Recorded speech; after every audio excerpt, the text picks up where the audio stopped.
வணக்கம். நம்ம டிஆர்பிக்கான ஆன்சர்ஸ் அப்படின்றது பார்த்துக்கிட்டு வரோம். அடுத்த சம் பார்த்தீங்கன்னா, ஒரு வகுப்பில் 2 பிரிவுகள் உள்ளன. அதில் முறையே 20 மற்றும் 30 மாணவர்கள் உள்ளனர்.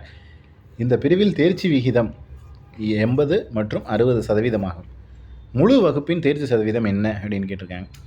ஸோ முதல்ல மொத்த மாணவர்களோட எண்ணிக்கை அப்படிங்கிறது 50. 50ல் எவ்வளோ பேர் தேர்ச்சி பெற்றிருக்காங்க அப்படின்ற ஒரு விகிதம் நமக்கு இந்த அளவு எவ்வளோன்னு தெரிஞ்சால் தான் நம்ம அதில் சதவீதத்தை கண்டுபிடிக்கணும். ஸோ ஃபஸ்ட்டு எத்தனை பேர் தேர்ச்சி பெற்றிருக்காங்க அப்படின்ற விஷயத்தை ஃபஸ்ட்டு கண்டுபிடிக்க போகிறோம். முதல் வகுப்பில் ஏ வகுப்பு அப்படின்னு எடுத்துங்க. அதில் 20 பேரும், பி வகுப்பில் 30 பேரும் இருக்காங்க.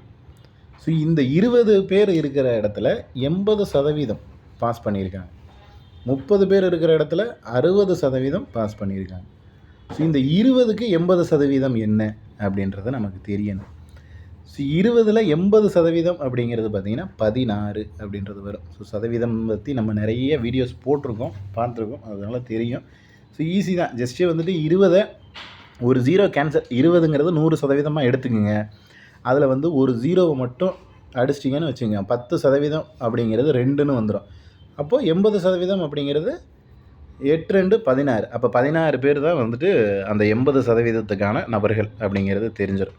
அடுத்து இங்கே 30% 30 பேர் 60% நபர்கள் பாஸ் அப்படின்னு சொல்லியிருக்காங்க. ஸோ இங்கே 6 3 18 பேர். ஸோ 30 100% எடுத்துக்கணும். அதில் 60% என்ன அப்படிங்கிறத கண்டுபிடிக்கணும். 18 பேர் 60% வருவாங்க. மொத்தம் இப்போ எத்தனை பேர்? இங்கே ஒரு 16, இங்கே ஒரு 18. அப்போ கிளாஸில் 50 பேரில் 34 பேர் பாஸ் பண்ணியிருக்காங்க.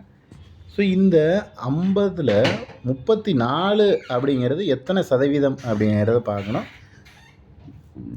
50ன்னு இருக்கா, பெருக்கல் 2ன்னு போட்டிங்கன்னா இது 100% ஆயிடும். மேலேயும் பெருக்கல் 2ன்னு போட்டிங்கன்னா 78 ஆகிடும். ஸோ 78% நபர்கள் தான் மொத்தமாக பாஸ் பண்ணியிருக்காங்க. அந்த வகுப்போட முழு தேர்ச்சி சதவீதம் அப்படிங்கிறது 78 அப்படிங்கிறதா சரி. நீங்கள் 78 போட்டிருந்தீங்க அப்படின்னா உங்களுக்கான மதிப்பெண்கள் அப்படின்றது கிடச்சிரும்.